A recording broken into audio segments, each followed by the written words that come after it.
Langkah kedua pelayanan kesehatan lingkungan apa ya? Ditulis di mana? Simak video ini.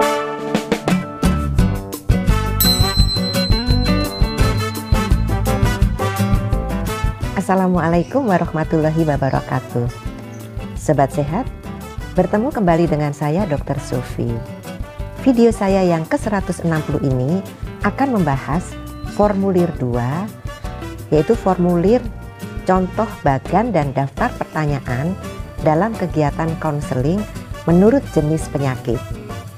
Sebelum melihat video 160 ini, saya anjurkan Sobat Sehat melihat dulu video 10 tentang pelayanan upaya kesehatan masyarakat kesehatan lingkungan di Puskesmas dan video 37 tentang tenaga kesehatan lingkungan dan video 152 sampai dengan video 159. Yuk kita bahas formulir 2. Di lampiran Permenkes RI nomor 13 tahun 2015 tentang pelayanan kesehatan lingkungan di Puskesmas terdapat formulir 2, contoh bagan dan daftar pertanyaan dalam kegiatan konseling menurut jenis penyakit. Ada sebanyak 12 contoh, meliputi yang pertama konseling diare, 2 konseling malaria, 3 konseling demam berdarah tinju atau DBD, 4 konseling penyakit kulit, 5 konseling kecacingan, 6 konseling ISPA, 7 konseling TBC paru, 8 konseling keracunan makanan, 9 konseling keracunan bahan pestisida atau bahan kimia, 10 konseling flu burung, 11 konseling cikungunya, 12 konseling filaria. Di video ini kita akan membahas salah satu dari contoh ketujuh tersebut, yaitu bagan dan daftar pertanyaan konseling penderita penyakit tuberkulosis paru. Sobat sehat, ini kita lihat bagan konseling penderita penyakit tuberkulosis paru yang bisa kita lihat di video ini. Ini menunjukkan bagaimana petugas kesehatan lingkungan menyiapkan konseling apa saja yang akan dilakukan kepada penderita penyakit tuberkulosis paru.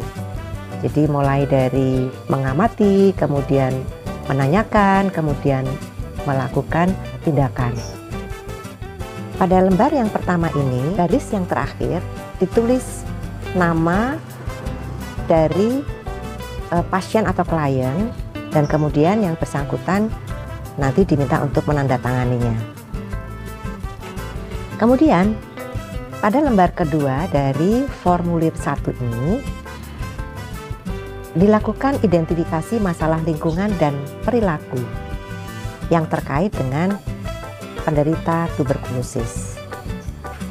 Antara lain, pertama, telah berapa lama menderita batuk-batuk.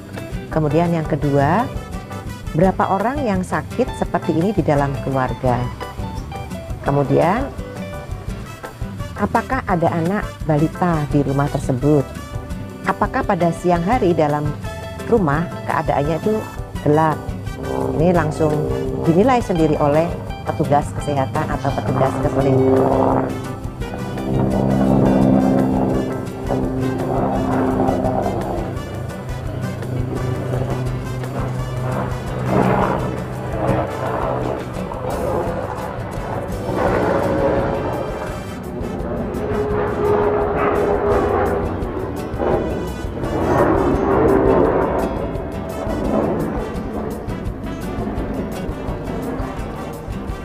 Kemudian yang kelima, apakah rumah penderita terdapat lubang hawa atau lubang angin agar sirkulasi udara di dalam rumahnya lancar? Apakah kamar tidak memiliki ventilasi atau lubang angin? Apakah lantai rumah terbuat dari tanah? Apakah saudara tidur sekamar atau sekamar dengan orang lain, misalnya istri, suami, anak, dan lainnya? Kesembilan, jika batuk dibuang di tempat khusus ludah atau riak, atau paidon, kamar mandi, atau WC dan jamban. Kemudian yang ke-10, apakah setiap kali batuk penderita itu menutup mulut? 11, apakah pengguna alat makan saudara dipisahkan dengan anggota keluarga. Kemudian yang ketiga, dicari dugaan penyebab. Dari hasil wawancara penyebab penyakit tuberkulosis paru diduga ini diisi oleh petugas Kesling. Kemudian yang keempat, sarannya diarahkan kepada pesan penyuluhan yang berkaitan dengan perilaku. Kemudian yang kelima, rencana tindak lanjut adalah kesepakatan untuk kunjungan lapangan awal. Ini diisi dengan kesepakatan yang diambil antara petugas dengan pasien untuk tindakan lebih lanjut. Sobat Sehat, di video 160 ini kita telah membahas formulir 2, bagan dan daftar pertanyaan konseling penderita tuberkulosis paru sebagai contoh ketujuh. 11 contoh penyakit lain Sobat Sehat bisa melihat di lampiran Permenkes ini. Nah, bagaimana di situasi pandemi COVID-19 ini? Di situasi pandemi COVID-19 ini, kami menganjurkan Sobat Sehat menyusun bagan dan daftar pertanyaan konseling penderita COVID-19 dengan menggunakan teknologi digital. Kita akan bertemu di video 161 untuk membahas formulir 3, contoh daftar pertanyaan dalam kegiatan inspeksi kesehatan lingkungan atau IKL. Sampai di sini dulu ya. Semoga selalu sehat. Wassalamualaikum warahmatullahi wabarakatuh.